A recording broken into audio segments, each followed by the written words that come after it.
आरबीआयमध्ये नोकरीची संधी शोधणाऱ्यांसाठी एक जबरदस्त बातमी आहे.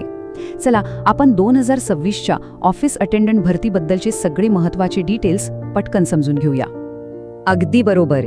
संपूर्ण भारतात ऑफिस अटेंडंट पदासाठी तब्बल 572 जागा आहेत.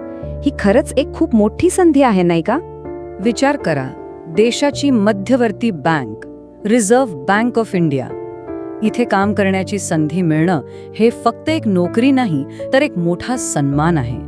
एक स्थिर आणि प्रतिष्ठित करिअरची ही सुरुवात ठरू शकते. आणि हो, फक्त प्रतिष्ठाच नाही, तर पगारही तितकाच आकर्षक आहे. ह्या पदासाठी अंदाजे मासिक पगार आहे जवळपास 46,029 रुपये. त्यामुळे ही संधी अजिबात सोडण्यासारखी नाही. तर मग या पुढच्या काही मिनिटात आपण 5 मुख्य मुद्द्यांवर बोलणार आहोत. ही संधी नेमकी काय आहे, त्यासाठी कोण अर्ज करू शकतं, निवड प्रक्रिया कशी असणार आहे, अर्ज कसा करायचा आणि सगळ्यात महत्त्वाचं कोणत्या गोष्टी लक्षात ठेवायच्या आहेत. चला तर मग सुरुवात करूया पहिल्या भागापासून. पाहूया ही नोकरी पगाराच्या पलीकडे अजून काय काय देते. बघा, इथे फक्त एक चांगला पगारच मिळत नाहीये, तर त्यासोबत येणारे फायदेही खूप महत्त्वाचे आहेत. म्हणजे बँकेकडून राहण्याची सोय जी उपलब्धतेनुसार मिळते, कुटुंबासाठी वैद्यकीय सुविधा, फिरण्यासाठी LFC, मुलांच्या शिक्षणासाठी मदत आणि सगळ्यात महत्त्वाचं एक सुरक्षित भविष्य देणारी नवीन पेन्शन योजना. ह्या सगळ्यामुळे हे पॅकेज खरंच खूपच भारी बनतं. आता जागा कुठे किती आहेत यावर एक नजर टाकूया. बघा, कानपूर आणि लखनौमध्ये तर चक्क 125 जागा आहेत. त्याखालोखाल कोलकातामध्ये 90, नवी दिल्लीमध्ये 61, म्हणजे देशभरातल्या अनेक मोठ्या शहरांमध्ये संधी उपलब्ध आहेत. ठीक आहे, संधी तर खूपच चांगली दिसतेय. पण आता सगळ्यात महत्त्वाचा प्रश्न, यासाठी अर्ज कोण करू शकतं? चला, पात्रतेचे निकष काय आहेत ते आता नीट समजून घेऊया. वयाची अट अगदी स्पष्ट आहे. उमेदवाराचं वय 18 ते 25 वर्षांच्या दरम्यान असायला हवं. म्हणजे बघा, जन्म 2 जानेवारी 2001च्या आधीचा नको आणि 1 जानेवारी 2008च्या नंतरचा नको. या 2 तारखांच्या मध्येच जन्म झालेला असावा. आता येऊया शैक्षणिक पात्रतेकडे.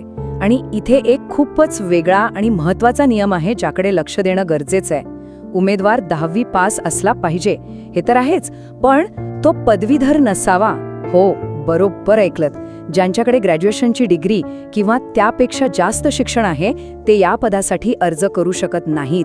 हा नियम नीट लक्षात ठेवा. आणखी एक महत्त्वाची अट, ती म्हणजे स्थानिक भाषेचं ज्ञान. ज्या ऑफिससाठी अर्ज करणार आहात तिथली स्थानिक भाषा तुम्हाला वाचता, लिहिता, बोलता आणि समजता आलीच पाहिजे. ही फक्त एक अट नाहीये, तर यावर तुमची निवड अवलंबून आहे. आता आपण पाहूया की निवड प्रक्रिया कशी असेल, म्हणजे सिलेक्शनचे टप्पे कोणते आहेत. तर ही निवड प्रक्रिया अगदी सरळ आहे, फक्त 2 टप्प्यांची. पहिला टप्पा आहे ऑनलाईन टेस्ट, आणि जर ती पास झाली तर दुसरा टप्पा असेल भाषा प्रवीणता चाचणी, ज्याला LPT असंही म्हणतात.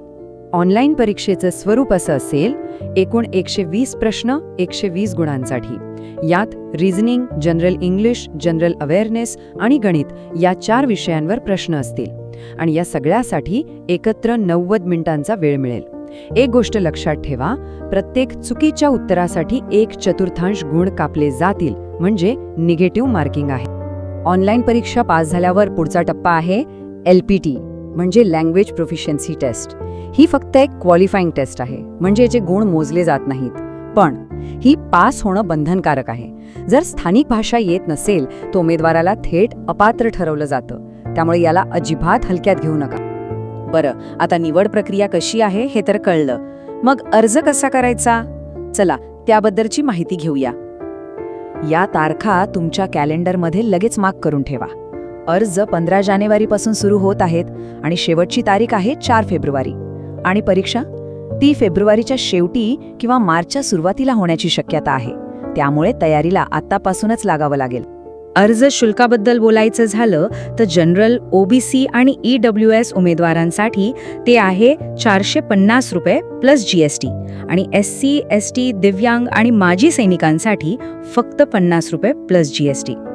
अर्ज भरण्याआधी काही गोष्टी हाताशी तयार ठेवा. पहिलं म्हणजे अर्ज फक्त ऑनलाईनच करायचा आहे. दुसरं, तुमचा फोटो आणि सही स्कॅन करून ठेवा.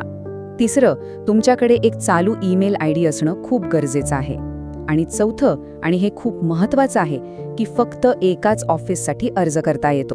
चला, आता शेवटच्या आणि तितक्याच महत्त्वाच्या भागाकडे वळूया. काही असे नियम जे पाळले नाहीत तर उमेदवारी रद्द होऊ शकते. हा नियम अगदी साधा आहे पण खूप महत्त्वाचा. परीक्षा हॉलमध्ये मोबाईल फोन, कॅल्क्युलेटर किंवा असं कोणतंही इलेक्ट्रॉनिक डिव्हाइस घेऊन जायला सक्त मनाई आहे. याचं पालन झालंच पाहिजे. ही एक चूक अनेकांना महागात पडू शकते. अर्जामध्ये तुमचं नाव अगदी तसंच लिहा जसं तुमच्या फोटो आयडी प्रूफवर आहे. नावाच्या स्पेलिंगमध्ये जरासा जरी फरक असेल तरी परीक्षेच्या दिवशी तुम्हाला आत प्रवेश नाकारला जाऊ शकतो. त्यामुळे अर्ज भरताना ही गोष्ट दोनदा तपासा. तर आता या भरतीबद्दलची सगळी आवश्यक माहिती आपल्यासमोर आहे. ही खरोखरच एक मोठी संधी आहे. मग पुढचं पाऊल उचलण्याची तयारी करायला हवी नाही का? अधिकृत आणि संपूर्ण माहितीसाठी आणि अर्ज करण्यासाठी नेहमी RBIच्या ऑफिशियल वेबसाईटलाच भेट द्या. तयारीसाठी खूप खूप शुभेच्छा.